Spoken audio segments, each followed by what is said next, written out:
All right, good afternoon. Welcome into another edition of Catching Up with Tommy Mac here on 1010XL's podcast platform, 1010XL.com, the 1010XL app, live on Facebook, and that'll be shared all over social media, including the 1010XL YouTube channel. Hope you're all doing well out there. Brought to you by our good friends at Team Tommy Mac. Tell you about them a little bit later. You can see Carpet Man Flooring, J-Dog Junk Removal and Hauling, two of the businesses that have been with me since the beginning. And honored to have them both. They both do a great job. J-Dog Junk Removal and Hauling will come and take care of any junk you have, and they'll make it as new as they can, refurbish it, and give it to families in need, veteran families in need. And Carpet Man Flooring, more than just LVP. Carpet Man's LVP. Carpet Man's all type of flooring, highest quality at the lowest prices. Great to be here in the 1010XL podcast studios. Catch this show and the Horse's Mouth, which is moving to Lynch's Irish Pub this week. Can't wait for that to start up on Thursday. And they catch it all the action, all my content, and every single member of Team Tommy Mac on TommyMac.net. All right, lots to get into today before I jump on the radio with the girls, Lauren and Taylor, which I'm really enjoying. We're hitting our stride. I like it. 1 o'clock start today. Full disclosure, I'm going to probably start it closer to 1 since we go on at 2 for the radio, Tuesday and Friday. And Fridays, of course, I'll still do 10 to noon with Demps and Fat Tony and Dylan on Jaguars today. I also had to go make a stop at Beaches Baptist. My mother was admitted last night. She's doing okay. Just old woman stuff, 94 years of age.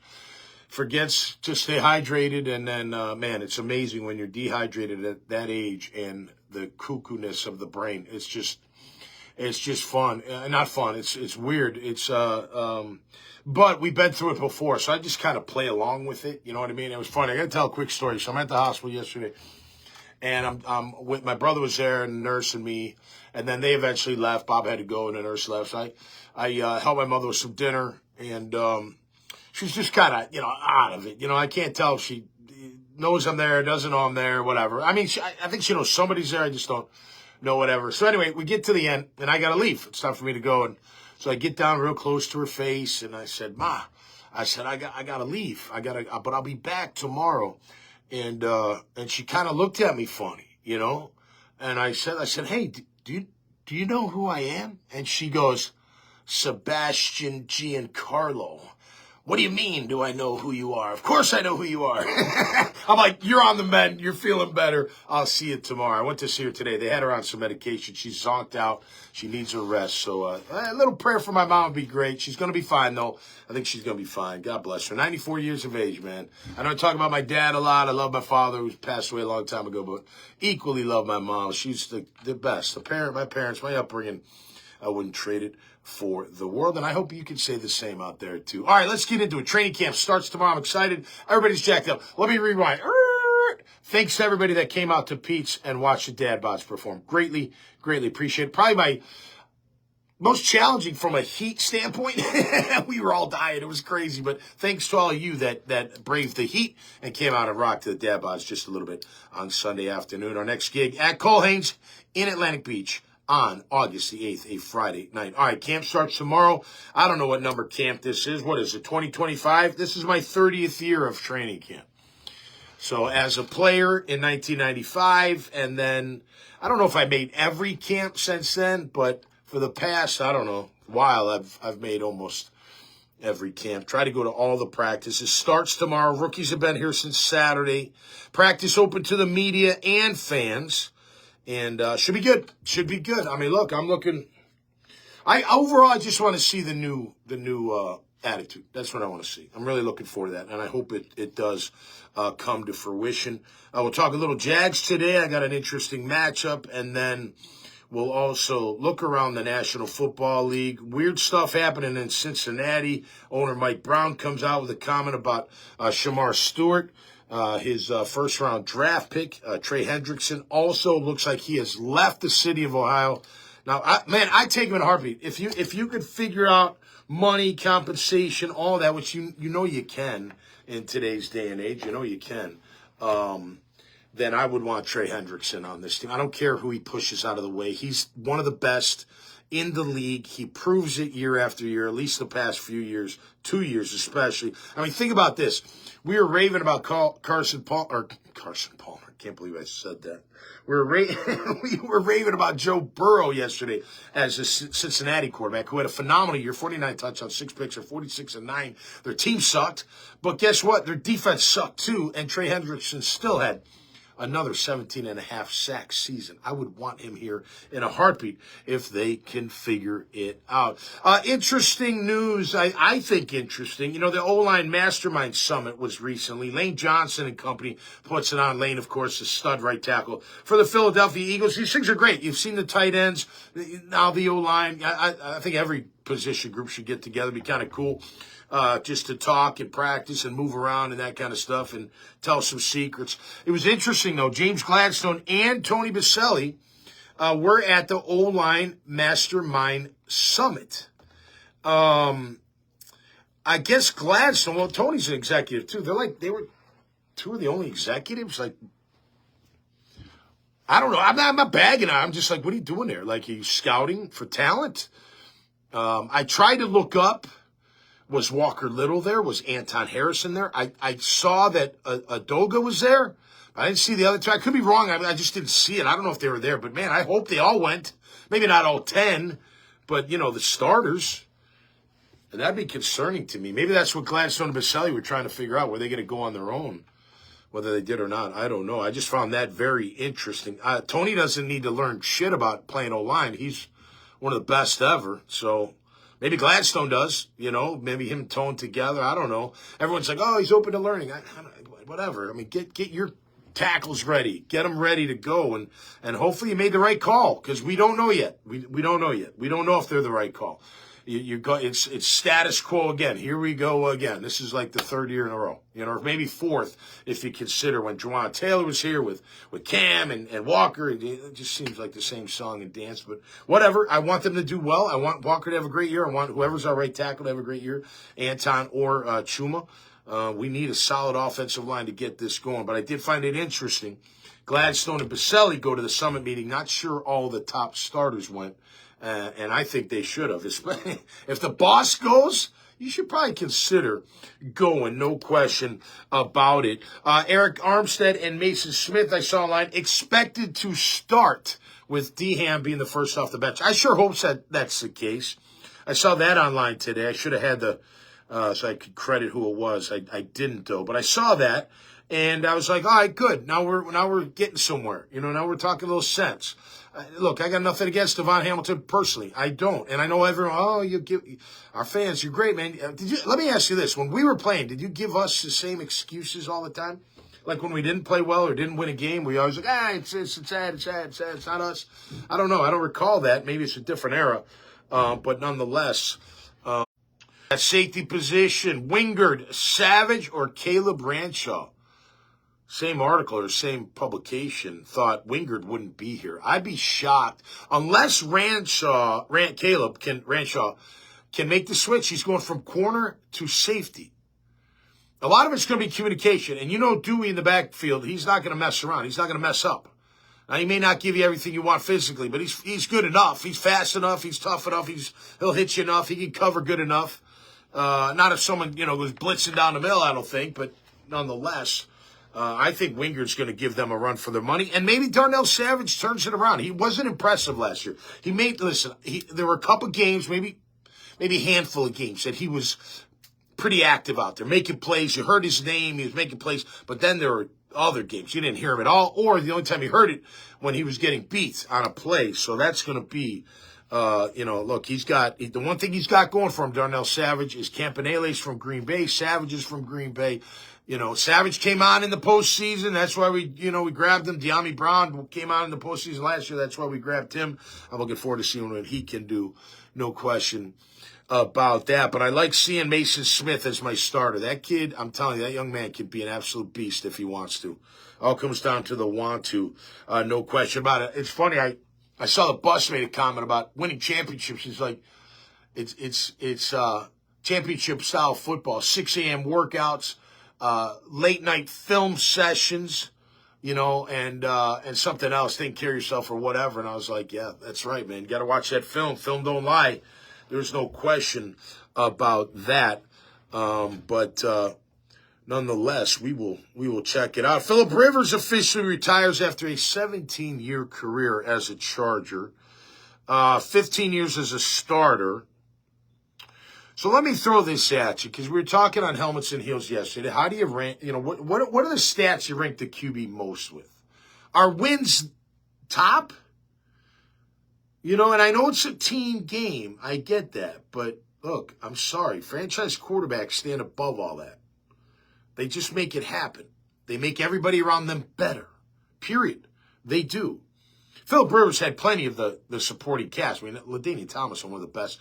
Always seem to have an okay O-line. Some targets. But that guy's a winner. Absolute winner. He won at North Carolina State. Very impressive there. He was unbelievable. 44 wins, something like that. It was incredible.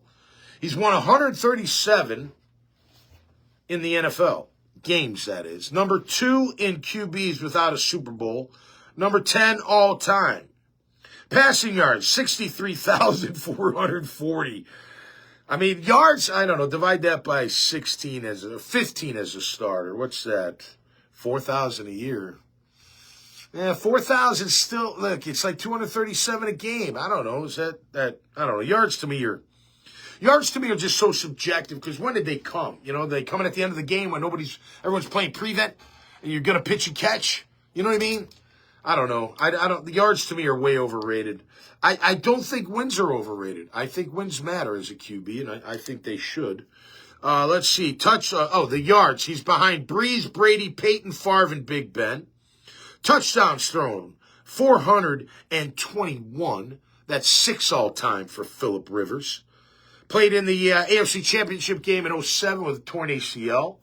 Did not come away victorious. Once he took over for Breeze as a starter, very critical for any player, especially QB, never missed a game. Phillip Rivers, for 15 years, never missed a game. Playoffs included. Got to be durable out there. So where do you rank Phil? I mean, look, he's a first ballot Hall of Famer to me, but he doesn't have a Super Bowl win. How do you grade that? Does that mean he's not clutch? I don't know if you can make that correlation directly. I don't know if it means that. But winning 137 games is a lot of games in 15 years. Without question. Absolutely. He will be a first ballot Hall of Fame. Where do you rank him? I don't know. I saw him in church one year before they played the Jags. It was a late afternoon game. We went to the 12 o'clock mass, and then we're heading down. And he sat like a section in a pew ahead of me. But I remember his hands. He had like an extra knuckle. It was unbelievable how long and big his hands were. And I got pretty big hands. And I was like, holy cow, that's how he can grab that football. And I got 3 of those things. I got to show you one, man. If you've never grabbed an NFL football, they're fat in the middle. They're like that fat. And to grab it with your hand and be able to control it. Like Big Ben used to be able to do a full, fake throw and it wouldn't come out of his hand. Guys like Baker Mayfield, they can't do that. Rex blast from the pass. They couldn't do that because of the small. Kenny Pickett probably can't do it. I mean, grabbing it and faking it and then throwing it, right? You got to have a monster grip for that one. But congrats to Phil Rivers. Hasn't played in a while, but officially retires as a Charger. And he had a phenomenal career. I always liked Phil Rivers. I liked that he talked smack, and I liked that he backed it up. I think he's a first ballot, in my opinion. But then again, how do we, it's funny, how do we measure QBs? What do you measure them by? It was fun. I made a joke, kind of a little dig on LeBron James saying, recently he's like, it shouldn't be about championships. And I'm paraphrasing, about championships, but we always have said that. Like when you say the GOAT of all time, the greatest of all time in basketball, it's Michael Jordan. Why? What's the number one reason? 6 rings. And he was the epicenter of it all. Granted, Pippen was great. Rodman was great. Paxson, I can't stand Steve Kerr as a coach. He should shut his damn mouth. I'm sick and tired of these people, I don't care what side they're on, just shut up and coach your team, for crying out loud. But nonetheless, he was a part of it too. But it was all about the rings. Now, granted, Michael Jordan was also Defensive Player of the Year, like every year. Like, he was unbelievable. You know what I mean? So, a lot goes into it. But how do you measure QBs? And where you rank them? You know? Where do you put Marino? No Super Bowl wins at all. None. Where do you put him? Where would you put him? I'd have to think about it. I mean, I do think it matters to a certain degree, but I don't want to. It is a team sport, so it's not all on the QB, but that's how we've been measuring them for the past decades. I think wins matter for a quarterback. I do. I mean, you can make excuses for the ones that don't win, you know, but they play okay or don't play that great. I guess you can make excuses all you want. But I do think it matters how they lead their team to victory. And if they're clutch, I think that means something too, without question. Coming in the clutch. Like yesterday, we were talking about Lamar Jackson versus Jalen Hurts. I love Lamar. He's unbelievable. He's a highlight reel. He's a video game. He's unbelievable. He's done great. He's gotten better at the pocket. He's a great thrower now. He's a great runner. He's great at everything. But is he clutch? Is he clutch? Can he go into Kansas City and win the AFC Championship game? Can he? I don't know. And they got a supporting cast like crazy, and they've had a supporting cast. So it's not like he's, maybe not the top receivers in the game. I would say Flowers is nice, some other guys too, but, you know, decent O-line. Derek's new, but they've always had an okay running game. He's been the main focus. But is he clutch? Would you take Jalen Hurts over Lamar Jackson based on their performance? I mean, it was like, Jalen's hooked up better. Whatever, the guy made freaking play after play. And he took down Favre. I mean, not Favre, Mahomie. That means something to me, man. I do. I think it means quite a bit. Let's see here. Really crazy. Not that crazy, but I kind of get it. I kind of don't get it. Mike Brown, the 90-year-old owner of the Cincinnati Bengals, currently in a standoff with Shamar Stewart, their first-round pick. Has nothing to do with the money itself. Has everything to do with the language. Now, Mike Brown says this. Now, I didn't do it word for word, but I'm pretty close. Agent wants fully guaranteed money, including if something is done in terrible fashion, like going to prison. And he said that's all hypothetical.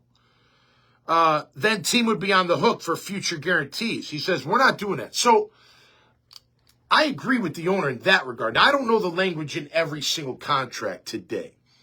But I know if I'm giving you guaranteed money, which means it's guaranteed. If you get hurt, it's guaranteed. It's not medically guaranteed, right? They have a medical, like if you get hurt, it's not guaranteed. This is all fully guaranteed. That's great for the player, don't get me wrong. But if I'm the one giving you the guaranteed, I got to have some kind of protection if you do fall off the wayside. I don't know if Shamar Stewart will or not. I think this is for every player. I don't care if they've had a history or not. Like, you got to have, like, I wouldn't be like, all right, here's $20 million, man. I hope you show up for practice tomorrow. You know what I mean? I would want some contingencies in there, like if he's not doing the right thing. Look, contract detrimental to the team is a real thing. You can't go out there and do something bad in the light of the shield, which is first the Jacksonville, or NFL, and then the Jacksonville Jaguars. So conduct detrimental to the team is very real, but I don't know. They're going to, listen, I think the kid's eventually going to sign. Their big problem is not signing Trey Hendrickson. You're dumbass. I'm sorry, Mr. Brown. I shouldn't say that because you're 90 years old. I respect my elders. But that's not, are you kidding me? I would throw everybody else out of the room on defense and be like, all right, Trey, what do we need to make this happen? He's only 30. He's only 30, man. 38 sacks in the last 43 sacks in the last 3 years. We don't have anything near that. Yeah, he'd be an upgrade. I'm sorry. And I love Trayvon. I do. I like Josh. He's a stud. I like him. He's got to be better, in my opinion, more consistent. But, man, if Trey Hendrickson came in here, I'd figure it out. And maybe you got to let some guys go. Not Trayvon and not Josh. You're keeping them because you never can have too many good pass rushers. But think about it. Okay, Agba, I like Agba. What about after that? Everyone's like Smoot.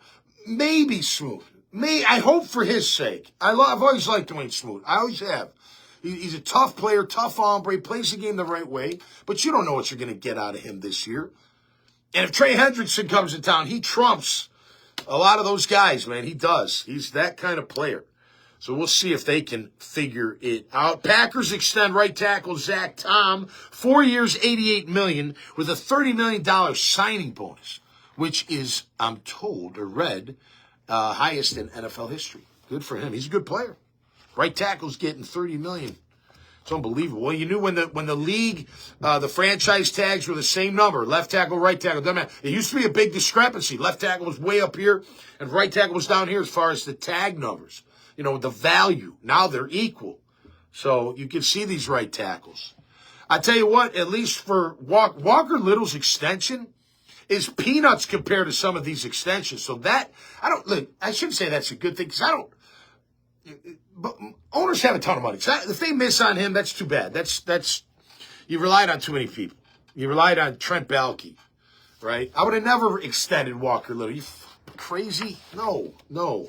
But they did. And he's the starting left tackle, so I want him to do well. And I hope he does. But, man, that's one thing. Again, back to my open about being at that O-line mastermind summit. I hope Walker and Anton were there. Chuma, Cole, Van Lanen, all our tackles should be there. I mean, if the bosses are going, you better be there, in my opinion. In my opinion. But nonetheless, man, I hope they're right on that. I really do. I hope they are right on what they did or what they didn't do at tackle. Now, you got Fred Johnson waiting in the wings. Chuma Doge, I think he's in a battle for that starting job, and rightfully so. And I think he could play more than tackle. He could play probably guard.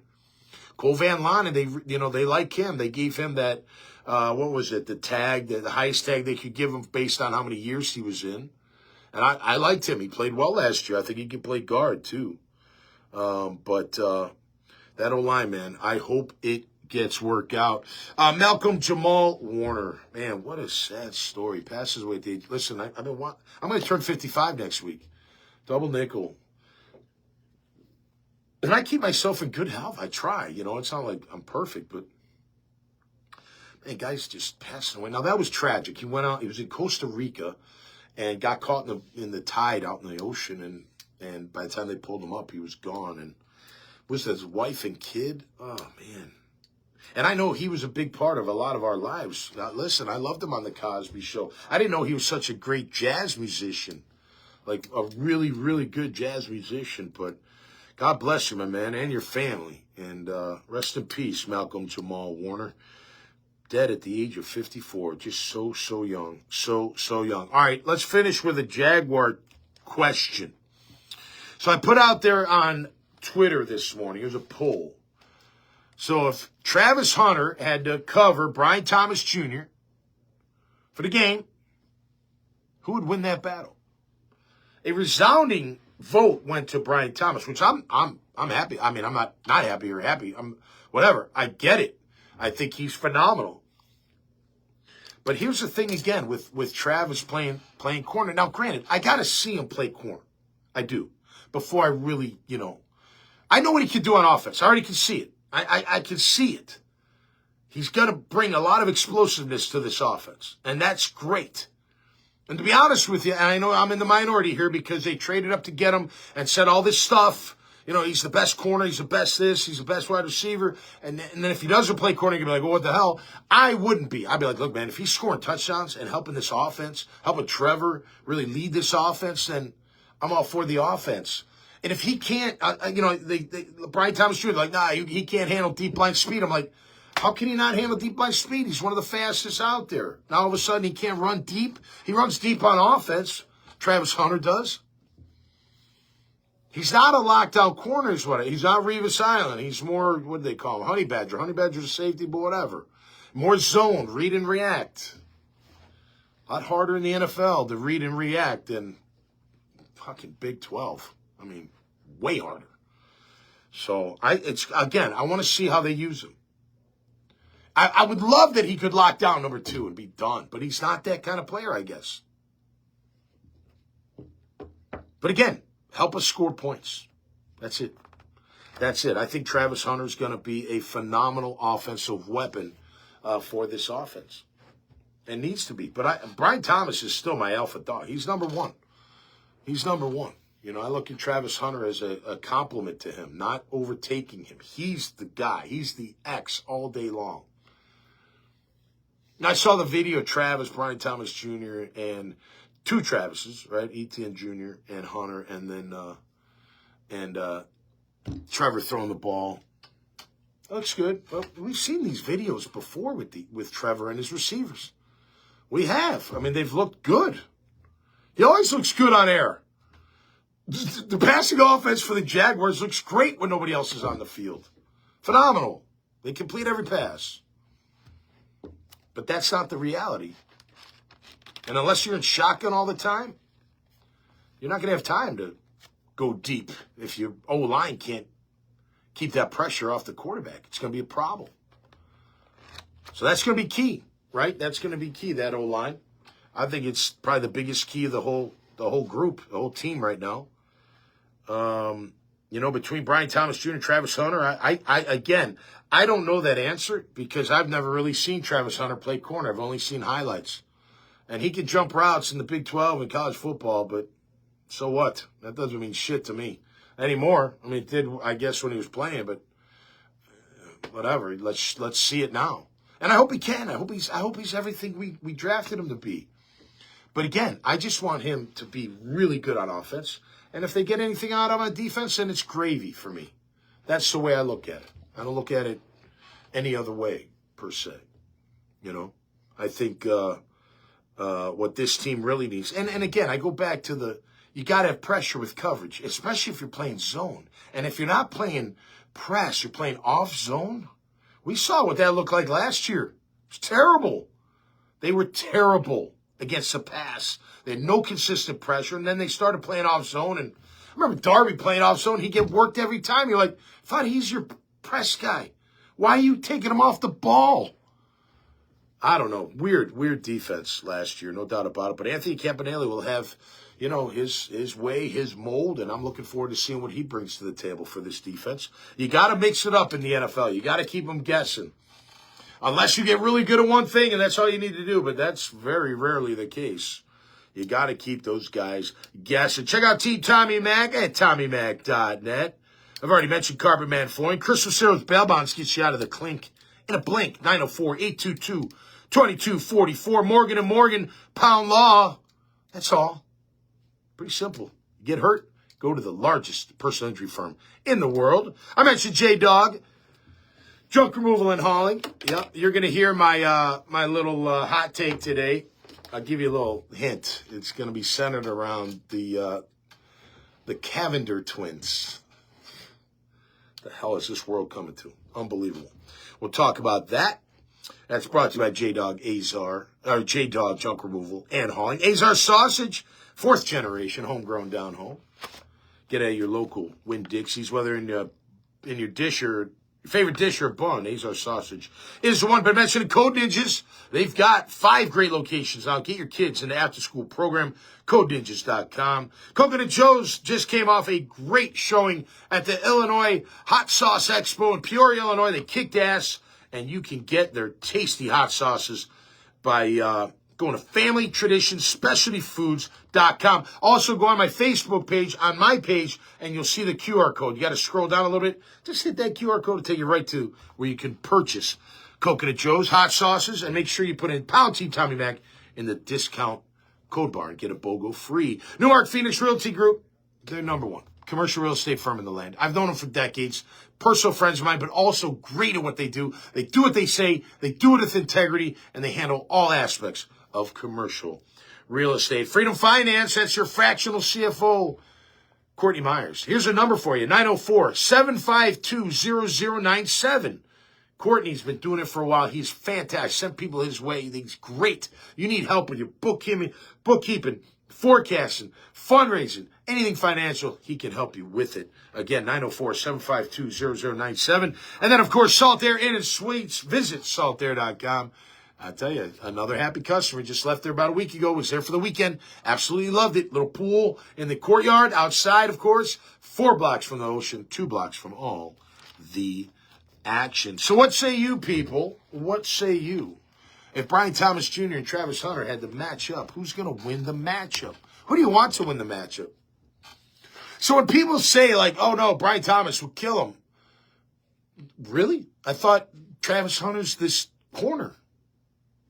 You know what I mean? Like, and again, I want the kid to be great. I want him to be awesome. But when I see that, now these are just people's opinions, so it's not like set in stone or anything. We were going to, see how they're not going to really go against each other. Although I want to see them go. Don't you want to see them go against each other in camp? I know I like looking at the O-line, D-line doing their one-on-one pass rush, and I'll see it when they're in pads because I love it. But I tell you what, if they do one-on-ones, when they do one-on-ones with the wide receivers and corners and DBs, I want to see Brian Thomas Jr. against Travis Hunter. Best versus the best, right? That's what we expect. You throw that rookie into the fire and see what he's got. Made some plays in the offseason. We saw that. One of them was a highlight reel. That one diving catch, that was cool. We'll see it in full speed or close to full speed come in camp. But I want to see those two guys. And again, I'm going to reserve my opinion of Travis Hunter as a corner until I watch him enough because I really don't know. But, again, I'm a little concerned. Not concerned, that's the wrong word. I'm a little questioning, like, if he's that good of a corner. Like, he's that good. Like, give me the best corners in the game, right? Sauce, I don't know, maybe. Go back a little bit. Revis. Go back. Darrell Revis. Go back to him. In his prime. Is he that? Is Travis Hunter that as a corner? Because he better be close to that if you traded up to grab him at number 2 and say he's the number 1 DB.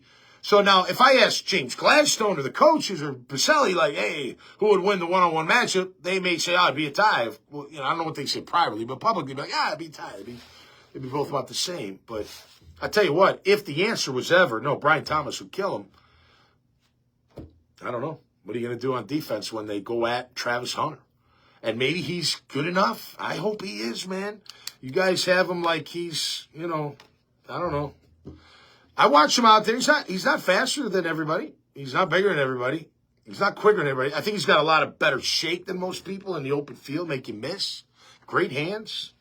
Get him in that offense, man. Early and often. Brian Thomas Jr., Travis Hunter, and De'Ami Brown will be the three amigos once again, and you will have trouble stopping them without question. And then get Strange going, get that running game going, get Trevor more consistent. Ooh, this could be a really fun offense to watch, and I sure hope it is. No question about it. All right, going to take a quick time out and then head into the radio studios here at 1010XL and get ready for Helmets and Heels with my friends Taylor Dahl and Lauren Brooks. They do a great job, and I'm really enjoying the show. I hope you are too. It's a lot of fun. We're having some laughs, so it's always a good thing. And by the way, I want to say thank you. I had a young man approach me outside the gym saying, hey, I really appreciate your insight. Same thing. Listen, you can always, he's like, man, I see you in the gym. I don't want to bother him. Like, listen, you'll never bother me. No matter what this face looks like. I know in the gym and sometimes, like my resting bitch face is terrible, right? The RBF, you know what I'm talking about, right? So let me give it to you. Let me see if I can give it to you. It doesn't look that happy, but I'm not mad. I'm not sad. I'm not anything. That's just the way sometimes I'm like, look, now in the gym, I might be, because I work pretty hard. I still like doing it. I always hurt after, but that's another story. But you can always say hi to me, man. I love meeting people. Hey, if you're cool, I'm cool. Like, I love people. I do. So don't ever feel like you can't come say hi to me, man. I'm like the most approachable dude you'll ever meet in your whole entire life. And I do talk, and I like talking. And if you want to talk ball, we can talk ball. You may not agree with it. You can even say, Tom, I don't agree with what you say. All right? I'll be like, all right, cool, man. Whatever. Now, if you come at me with an attitude, I'm going to, I'm going to give it back. But you won't, and I won't, because we don't have to do that kind of thing. That's ridiculous. We all want the same thing out there. We want our Jags to win. I'm just not going to give it to them. They got to fucking earn it because I'm sick and tired of what's been going on in this city with our football team for the past, how many years? Since 18, maybe throw in 22, a little break. Other than that, part of 23 was exciting, but other than that, it's been shit. And I'm sorry. I'm sorry to say that because I love the organization. I love the team, but they got to win, man. It's time to win. It's time to win. I don't care first year. I don't care first year everything. No. You said this wasn't a 4-win team. We'll see what it is. I think it's going to be 8 at the minimum. I do. I think they'll get 8 in. And hopefully it's even better than that. And we're rocking into the playoffs, man, because that's all that matters. All right, man. Y'all have a great day. Thanks so much for checking out Catching Up with Tommy Mac. Brought to you by my friends at Team Tommy Mac. Check them out, TommyMac.net, and on Facebook. I will post this again. I will tag every single one of them, and they will have their handles right there. Please visit the handles of Team Tommy Mac. They are always there for you when you need them. Sorry to point. I don't mean to, you know when people point at you, it drives me nuts. Don't point at me, man. Knock that finger down so quick. You want to know what hit you? Finger? But nonetheless, check them out at TommyMac.net. Until next time, stay safe, be cool, and stay safe out there, man, and enjoy yourself. We'll see you next time right here, Catching Up with Tommy Mac. Peace and love, everybody. Hey, Tom McManus here with the Catching Up with Tommy Mac podcast on the 1010XL podcast platform. Catch it on the 1010XL app. Catch it on 1010XL.com. You can also catch it on the 1010XL Jaguars channel on YouTube. Hey, man, it's always straight from the heart, straight from the gut, all ball, all Jags, all NFL coming your way each and every week, twice a week on Catching Up with Tommy Mac. We'll see you there.